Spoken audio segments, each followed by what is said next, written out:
one last thing just in the category of fame sucks is there's a Twitch streamer called Sweet Anita. Okay. And she just made this video of how she's been stalked. And there's somebody who has found her house immediately. Like, this person is internet savvy.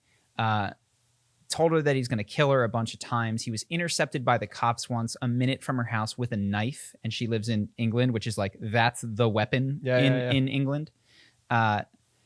And the cops really can't do anything because he's just a guy walking with a knife, which is like, it's insane how little police can do about stalkers. Yeah. I've dated women. This is what she said. I've dated women who had stalkers, and they're like, this guy's outside my house every day, staring in my window from the sidewalk, freaking me out. He's like, and you're like, I'm not going in. Dropped off gifts at my house, like threatened me.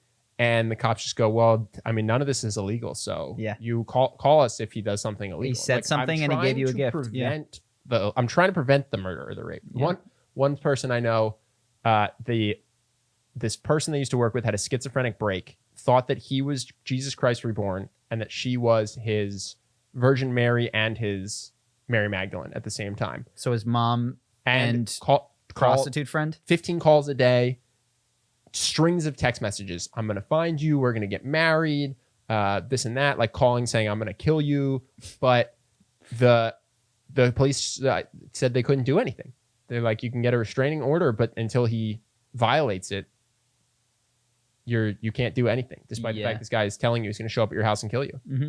That was what her video was about, which is obviously she's incredibly sad and angry and frustrated by that, which is...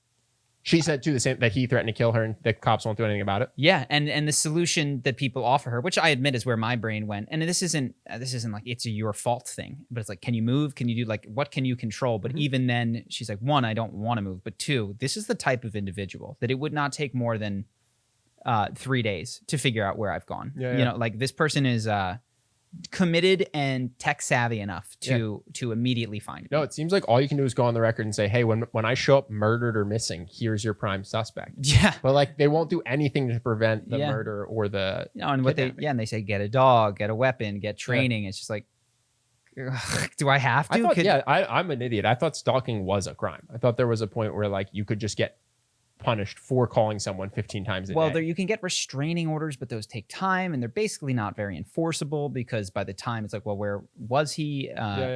It's, I understand why we have laws that allow for people to move freely about an area, you know, but also how do you deal with people that clearly are so mentally disturbed that the laws that reasonably make sense for every other person do not make sense for them all of a sudden. You'd even think like, there should be a way where if someone calls me 15 times a day to tell me that they're the rebirth of Jesus Christ and that I have to marry them for the sake of the universe or whatever, and I just have 45 voicemails in a week that I can be like, hey, can I sue this person in civil court if they call me again? Can we create some sort of incentive for them to leave me alone? Even if it's not jail time, can I just get $100 every time this person calls me? Yeah. Like you'd think there'd be some way to create a system that disincentivized this kind of like stalking behavior, but...